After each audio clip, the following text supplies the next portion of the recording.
नमस्कार दोस्तों, आप सभी का स्वागत करती हूँ अपने channel vastu vision with astro Padma पर और आशा करती हूँ कि आप सभी स्वस्थ होंगे, व्यस्त होंगे और मस्त होंगे। तो जैसा कि आप जान रहे हैं कि आज यानी कि 21 मार्च के बाद यानी कि कल से 22 मार्च से लेकर 30 मार्च तक का जो समय है, वो that is the purest time. वो बहुत ही पावन समय है, बहुत ही शुद्ध समय है, माँ की शक्ति की आराधना का समय है और नवरात्रि का समय है। आप सभी जानते हैं कि ऐसे तो साल में 4 नवरात्रि आती है, जिनमें से 2 गुप्त होती हैं और एक शारदीय जो नवरात्रि होती है और दूसरा चैत्र मास की नवरात्रि। तो यानी कि कल से 22 से लेकर 30 मार्च तक जो है वो नवरात्रि का समय होगा। यूँ तो हर हिंदू जो भी है उसके घर में नवरात्रि का बहुत ज़्यादा महत्व है। हम सभी माँ शक्ति की पूजा और आराधना इन 9 दिनों में करते हैं। आप जानते हैं कि शक्ति की आराधना क्यों आवश्यक है? इस पर मुझे कुछ ख़ास बताने की ज़रूरत नहीं है, क्योंकि जो डिवाइन एनर्जी है, उनकी इन ख़ास नवरात्रियों में पूजा के द्वारा, उनकी इस आराधना के द्वारा हम एक विशेष ऊर्जा का आह्वान करते हैं और वो ऊर्जा अपने में समाहित करते हैं और उसी ऊर्जा के अनुरूप हम अपने समस्त कार्यों का संपादन करते हैं। तो चलिए बिना देर किए हुए आज मैं आपको कुछ ऐसे छोटे-छोटे से उपाय बताना चाहती हूँ, जिनका उपयोग करके इन नवरात्रि के 9 दिनों को यानी 9 रातों को आप किस प्रकार अपने जीवन में पॉज़िटिविटी के साथ और ज़्यादा एनहांस कर सकते हैं। छोटे-छोटे ऐसे कौन से काम आप कर सकते हैं, जिनमें आप इन नवरात्रियों में यानी 9 दिनों का भरपूर फ़ायदा उठा पाएँ।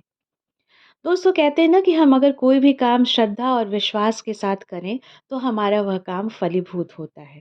तो मैं आपको उस विषय से रूबरू करवाऊँ, उन टॉपिक्स से आपको उनके बारे में बताऊँ उसके पहले एक मैं आपसे रिक्वेस्ट करती हूँ कि यदि अभी तक आपने मेरा चैनल सब्सक्राइब नहीं किया है तो प्लीज़ सब्सक्राइब करें, लाइक करें और शेयर भी ज़रूर करें, क्योंकि आपके साथ-साथ आपके दोस्तों का, आपके परिचितों का, आपके परिवारजनों का भला होना भी बहुत ही ज़रूरी है, क्योंकि हमारे सनातन धर्म की यही परंपरा है, सर्वे भवन्तु सुखिनः। तो चलिए, सबसे पहले मैं ऐसी कौन-सी चीज़ आपको बताऊँ जो बहुत ही सहज है, बहुत ही सामान्य सी चीज़ है, पर उसका प्रभाव जो है वो बहुत ज़्यादा होने वाला है।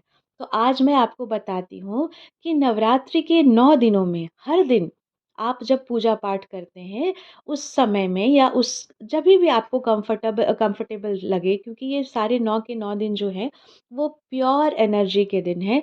तो करना आपको ये है कि आप कुमकुम का और केसर का दोनों इन दोनों चीज़ों को गंगा जल में एक कटोरी में मिला लीजिए और उस लिक्विड फॉर्म के रूप में हर दिन अपने मुख्य दरवाजे पर आप स्वास्तिक बनाएँ।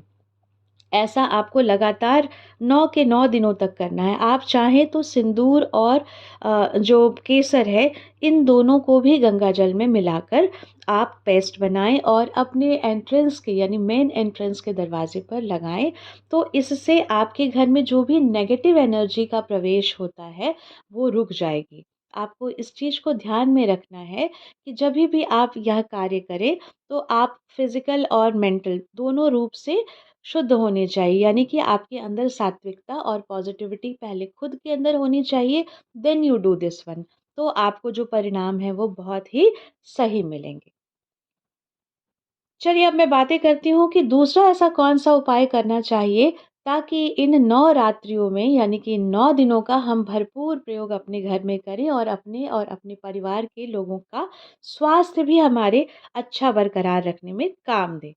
तो मैं बातें करूँगी, आप सभी जानते हैं कि कपूर का प्रयोग हमारे पूजा में, हमारे जो धार्मिक विधान में बहुत ज़्यादा किया जाता है। तो करना आपको बहुत सिंपल सा है कि आप एक ढेले वाला कपूर ले लें। स्क्वायर वाला जो कपूर जो टिकिया आती है ना, उसको अवॉइड कीजिएगा, क्योंकि वो that is not the purest form of Kapoor.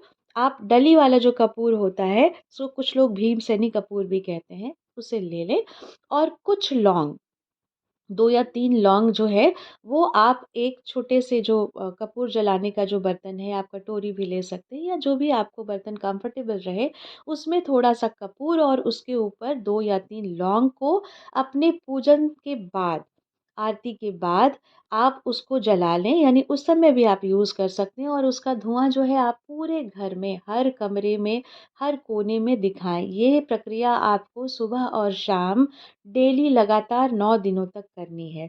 दोस्तों आप ऐसा कीजिए और आप पाएँगे कि आप एक बहुत ही पॉज़िटिव वाइब्स अपने घर में फ़ील करेंगे, अपने घर की एनर्जी को आप प्योर कर रहे हैं। और तीसरा बहुत ही आसान उपाय और मैं बताती हूँ। ये उपाय एक्चुअली मैंने अपने परिवार की एक बुज़ुर्ग महिला से सीखा है और उसका बहुत ही प्रभाव अपने घर पर भी देखा है, अपने आस-पास और अपने सराउंडिंग्स पे देखा है। तो मैं चाहती हूँ कि वो चीज़ मैं आपसे शेयर करूँ, ताकि हमारे जो सीनियर्स हैं उनके द्वारा कुछ कही गई बातें, बताई गई बातें जिनका परिणाम अच्छा है, क्यों ना हम अपनी डेली लाइफ में उसको शामिल करें। तो आपको करना ये है कि आप 11 लौंग ले लें। आप जानते हैं कि माँ भगवती को लौंग बहुत ही पसंद है। ये फूल वाले लौंग होने चाहिए, उनका फूल टूटा हुआ नहीं होना चाहिए। तो आप ऐसे फूल वाले 11 लौंग ले लें और उसको एक छोटे से पीले कपड़े में बाँध कर माँ भगवती के चरणों में, माँ शक्ति के चरणों में अर्पित कर दें और उस कपड़े को फिर आप 9 दिनों तक माँ भगवती के चरणों में ही रहने दें, जहाँ आप पूजा-पाठ करते हैं। अगर आप अपने घर में नवरात्रि की पूजा नहीं करते हैं, तो किसी ऐसे स्थान पर उन कपड़ों को चढ़ाएँ, जहाँ नवरात्रि की 9 दिनों तक पूजा होती है और उसके बाद उस कपड़े को, यानी कि जो लौंग बंधे हुए कपड़े हैं, उसको वापस आप अपने घर में ले आएँ और आप उसको घर के अपने मेन एंट्रेंस में ऐसी जगह लगा दें जहाँ आपको कंफर्टेबल हो, या आप छुपा कर लगाएँ या आप सामने दिखा कर लगाएँ, that is up to you. इसमें कोई हार्ड एंड फास्ट रूल नहीं है और आप ऐसा करते ही पाएँगे कि कई बार हम लोग कहते हैं ना कि जो नज़र दोष होता है या जो कुछ नेगेटिव एनर्जी जो आपके घर में प्रवेश कर जाती है और सीधे-सीधे आपको हैम्पर करती है, तो ये उपाय करने से आपके घर में जो भी नेगेटिव एनर्जी अभी तक फ्लो हो रही थी, वो दूर हो जाएगी। अगर नहीं फ्लो हो रही थी, बहुत अच्छी बात है, पर उसको एंट्री नहीं मिलने वाली है, क्योंकि आप अपने घर में पॉज़िटिविटी बिखेर रहे हैं। तो आशा करती हूँ कि मेरे ये जो 3 छोटे और बहुत ही सरल लेकिन बहुत ही कारगर उपाय हैं, इनको आप इन नवरात्रियों में पूरी श्रद्धा और पूरे विश्वास के साथ करेंगे और उन उपायों का फल भी आप ज़रूर अपने जीवन में अनुभव करेंगे।